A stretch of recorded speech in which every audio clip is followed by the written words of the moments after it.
I have a question, and I don't want to be in either, and now I'm not, but I was.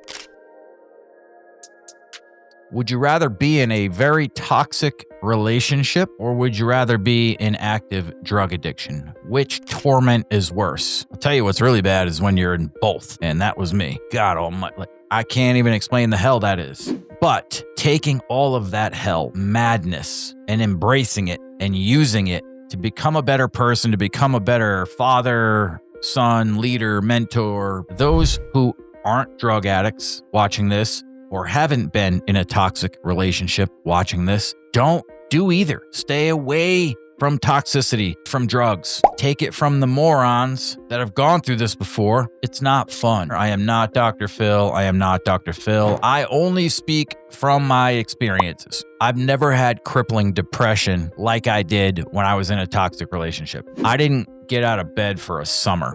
I worked from home. I made every excuse. People were holding on to my debit cards, watching my bank account. I had no access to anything, yet stuff was still landing in my front yard. You know what I mean? We find our ways, guys. That relationship drove me so far into active addiction, relapsing. The bad part about toxic relationships is that it's either really good or really bad. There's no gray area. Like my fiance and I now, there hasn't been nothing close to toxicity. We just talk. We love each other. That's the crazy thing about toxic relationships. You're a fucking piece of... Blah, blah, blah, blah, blah, blah. Oh, I love you so much. I love you. What? And then it's like breakup time. How are you pleading to stay in this relationship when you have said this, that, whatever? Now, I am just as much to blame as the other.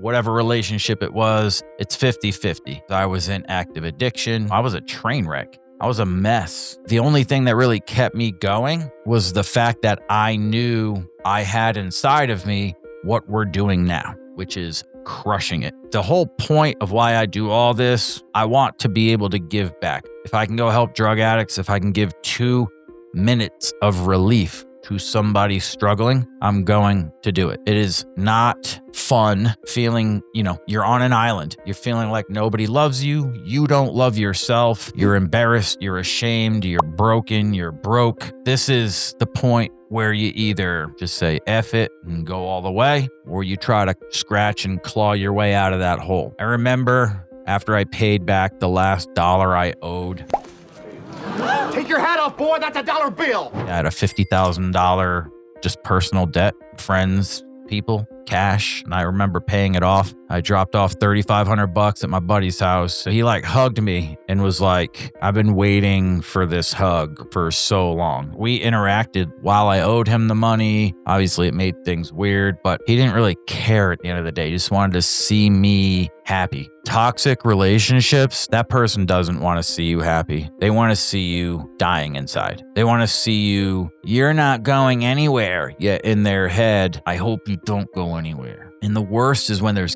kids around, sitting around a toxic relationship. What's that going to do for the little guys? We all have done things that we shouldn't do around our kids. I'll just say it like I used to pick up when I had my kid. Now, he's 15.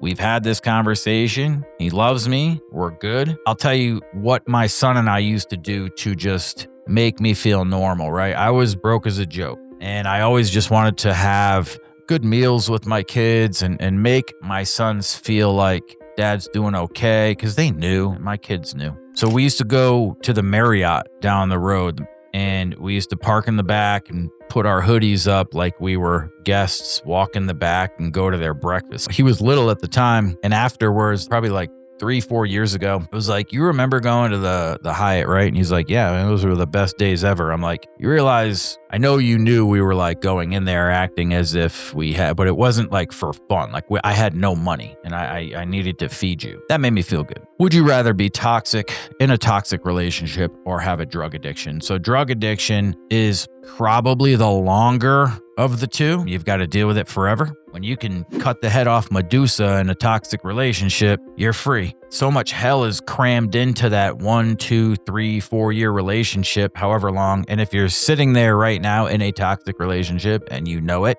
do the other person a favor and just walk the other way. Just save everybody a whole bunch of time, stress, therapy. Because if it's toxic, like it's really toxic, it ain't ever changing. It's either toxic because somebody cheated or someone was shady, whatever it may be. Someone's using drugs, right? Like no female ever in my entire life would ever have to worry about me cheating, but I cheat in other ways. I cheat by, hey, I'm going here. No, I'm going there to go get loaded. There's just nothing good or productive about blowing people's phone up or sending text messages nonstop or talking shit, telling people to rot in hell or go die. And it's done on both sides. Both parties are guilty of it. When you're in an active addiction relationship, your girlfriend, which is the drug, isn't talking shit. They're just filling you with poison. They're filling you with toxic poison. Both are toxic. Just think though to yourself, the start of me getting clean was getting out of the toxic relationship. At that point, that was the biggest thing I had to get off my back. And at that point, I could start to work on me, which I did. I reset. My buddy had a house. The whole huge attic was framed out. I busted my rear end at work. I made like 20 grand in 3 weeks, I think. And I just built the upstairs out for me and my son. 2 bedrooms. I had an office in mine. And that's where I started my journey. And that's why I'm here. I called it the $1 Million Corner because I was going to issue pay or work in my job to the point where I hit $1 million in production. And I did. Our commission rate allows us to make solid money. I went from being a loser, strung out junkie to last year we made $500,000. So you can do it whether you're in a toxic relationship, whether you are in a drug-induced stupor. You just have to want it, guys. So I'll leave you with this, with all the toxic madness and craziness. At the end of the day, you're a grown-up. You're an adult. Have children. You may not have children. You may be 18. You may be 50. Love yourself. Get yourself out of a place where nobody loves you, where that person hates themselves so much they take it out on you. They want you to feel the same way. Run. If you think you love the person, which you might, it's never gonna change. Cut the head off the snake and call it a day. Because I wouldn't be here right now if I didn't cut the head off the damn snake.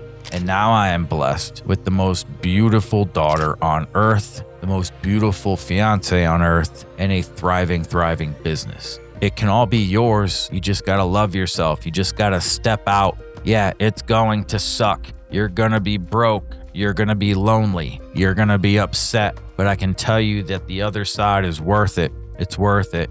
Same thing with drugs. Cut the head off the snake. It's gonna suck. You're gonna want to go back. You're gonna wanna go back to your ex. You're gonna wanna go back to the drugs. Don't. Easier said than done. I understand. I relapsed 5,000 times. But I started to love myself. It took me 3 years to get here. 3.5 years. Actually, closer to 4 years. But I went from making $0 to $500,000 a year, and we're just growing. And it's getting better. And you can do that. Just want you to be happy. I want you to be clean. I want you to be sober. If you're struggling with mental health, addiction, anything, any type of substance abuse, seek help. Go talk to somebody. Please go talk to somebody. If you're in a toxic relationship or if you're in active addiction right now, get the hell out. Thank you so much for your support. If you like this content, hit the like, hit the subscribe, hit the follow, hit the bell. As always, F fentanyl. It's killing people. Thankfully, I was not in active addiction when fentanyl started to go crazy. I've had so many people die, 60 plus people in my phone right now, dead. I'm just sick of this disease and this drug killing people. Everything I do, this is to give back to 2 communities, veteran and the addiction community. I'm all for having people with their backs against the wall like mine was, giving them a shot, having them feel the opportunity that I was given, and I changed my life. And with veterans, my job on a daily basis is to make sure these men and women are not getting screwed over in the consumer market. It's the best job ever.